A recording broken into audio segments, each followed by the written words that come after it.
नमस्कार दोस्तों, teacher solution में आपका स्वागत है। आज हम जानेंगे स्टार और डेल्टा कनेक्शन क्या होता है और इसका हम लोग इक्विवेलेंट रेजिस्टेंस कैसे निकालेंगे। जैसे कि आप ये स्ट्रक्चर देख रहे हैं, ठीक है। अगर तीनों टर्मिनल को हम क्या करें, अगर तीनों टर्मिनल का एक कॉमन पॉइंट एक साथ जोड़ दें, ये जो कनेक्शन बनेगा इसको हम लोग स्टार कनेक्शन बोलेंगे। एक्चुअली ये कहाँ यूज होता है, ये होता है 3 फेज, जैसे ट्रांसफार्मर सब में उसमें यहाँ पे ऐसा यूज होता है ये सब, ठीक है।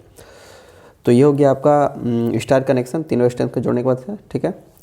अब इसका पूछा जाएगा आपको इक्विवेलेंट रेजिस्टेंस निकालना है। जैसे कैसे निकालना है, ए और बी के बीच में आपको इक्विवेलेंट रेजिस्टेंस बताना होगा क्या होगा। तो इसके लिए क्या करेंगे, इसे लिखा गया इसमें, the following equation represent the equivalent resistance between the terminal of star network when the third terminal kept open. मतलब कि ए और बी के बीच में आपको अगर निकालना है, ठीक है, ए और बी के निकालना है तो सी को ओपन रखेंगे, ठीक है।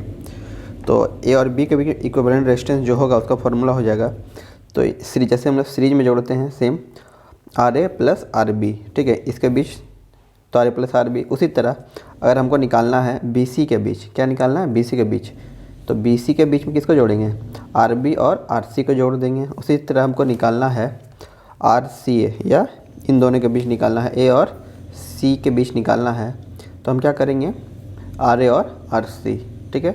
ये बिल्कुल सीरीज के तरह था, स्टार में सीरीज की तरह जोड़ना है। अब हम देखेंगे कि डेल्टा में कैसे निकालते हैं।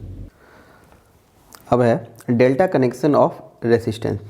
अगर हम क्या करें, तीनों रेजिस्टेंस को एक दूसरे के साथ जोड़ दें तो ये कहलाएगा डेल्टा कनेक्शन, ठीक है।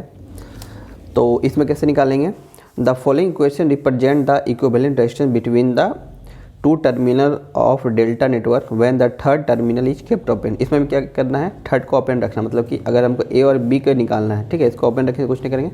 ए और बी के बीच में कैसे निकलेगा, तो इसके बीच निकालना है, तो ये R2 हो गया, R2 को एक बार गुना करना है R1 से और एक बार गुना करना है R3 से, ठीक है।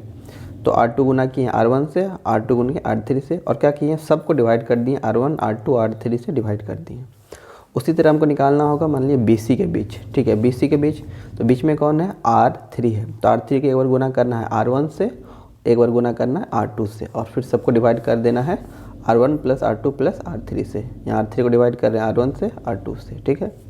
उसी तरह अगर हमको निकालना रहेगा A और C के बीच में, तो बीच में कौन है, R1, तो R1 क्या गुना करना है, एक बार R2 से, एक बार R3 से। तो ये हम लोग कॉमन ले लिए हैं, R1 को R2 R3 से, और सबको डिवाइड कर देना R1 plus R2 plus R3 से।